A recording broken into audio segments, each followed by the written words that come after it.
नमस्कार. तर शीतल शिवण क्लासमध्ये तुमच्या सगळ्यांचे खूप खूप स्वागत आहे. तर आज मी तुम्हाला प्रिन्सेस कट जो बॅक हुकाचा असतो ना, त्याची फ्रंट साईड आपण प्रिन्सेस कटचं कोणतंही माप न टाकता, कट न करता आपण ते डायरेक्ट शिवतानाच कसं प्रिन्सेस कटचं माप टाकून शिवणार आहोत. खूप सोप्या पद्धतीत सांगणार आहे.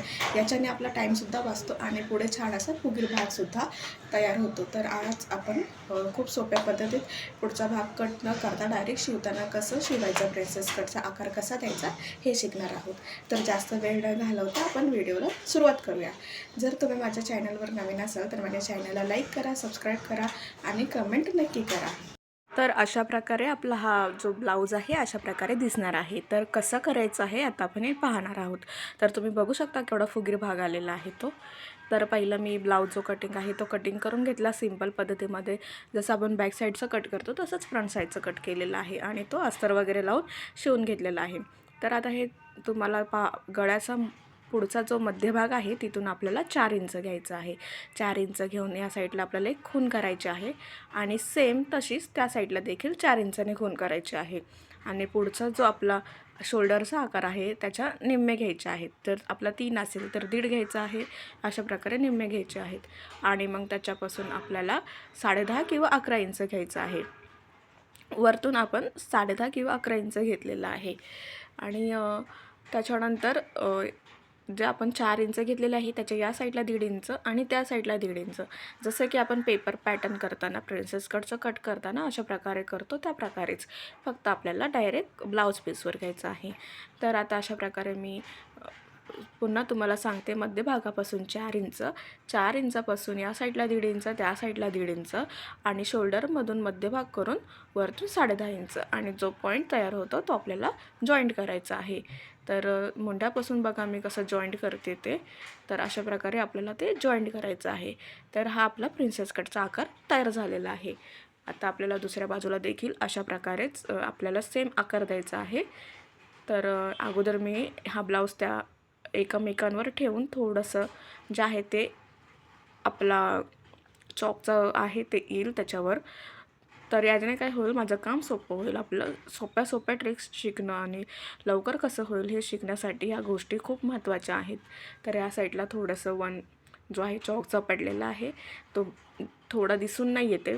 तर मला दिसतो आहे बट कॅमेऱ्यामध्ये दिसून नाही येते.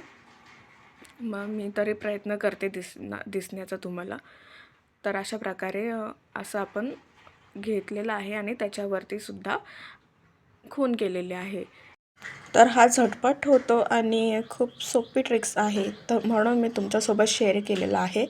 तर बघा मी त्या साईडला जे याचे छाप म्हणतो आपण त्या साईडला पडलेलं आहे तसं घेतलेलं आहे, किंवा तुम्ही सेम अशा प्रकारेच तिकडे घ्यायचं आहे.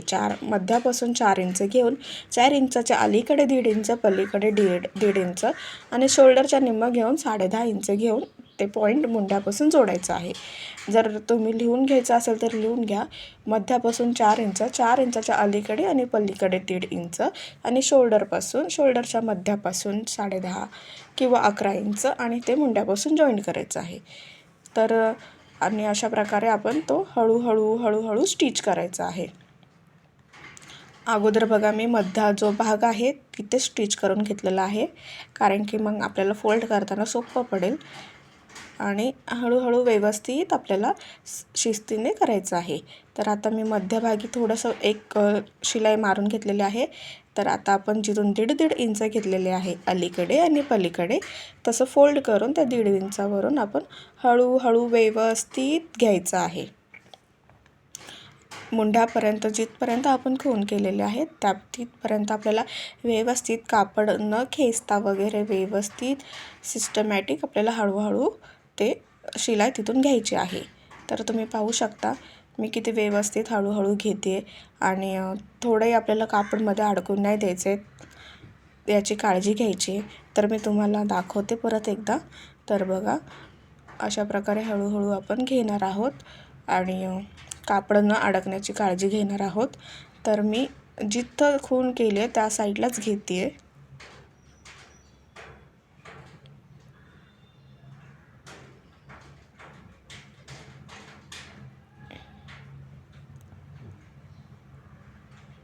एकदम हळूहळू घेते आणि कापडसुद्धा व्यवस्थित बाजूला करून घेते आणि जिथं आपण चॉकची खूण केली आहे त्या साईडलाच आपल्याला घ्यायचं आहे. त्यामुळे थोडंसं हळूहळू आणि सिस्टमॅटिक घ्या.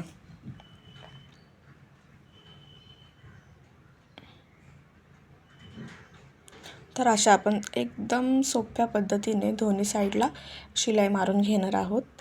आणि शिलाई मारून झाल्यानंतर मी तुम्हाला दाखवते की त्याचा पुढचा आकार आपल्याला कसा दिसेल. एकदम रेडीमेड जो ब्लाऊज घालतो त्या प्रकारे आपल्याला याचा पुढचा आकार भेटतो. याला कफ देखील लावायची गरज नाही पडत, ते ऑटोमॅटिक फुगून येतो आणि आपण जेव्हा घालतो तेव्हा छान असं त्याला फुगीर भाग आणि परफेक्ट आपल्याला बसतो. तर डबल शिलाई मी मारून घेते आहे.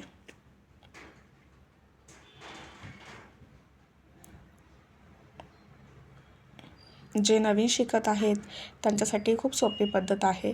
जर तुम्हाला काही प्रॉब्लेम येत असेल, नवीन थोडासा प्रॉब्लेम होतो, तर ही एकदा तुम्ही पद्धत पाहून घ्या. जर तुम्हाला बॅक साईडचा ब्लाऊज शिवायचा असेल तर एखादा ब्लाऊज असा देखील शिवून बघा. आणि खूप तुम्हाला आणि ज्यांना टाईम नसेल आणि अर्जंटमध्ये शिवायचा असेल तरी हा ब्लाऊज आपण लवकर शिवू शकतो.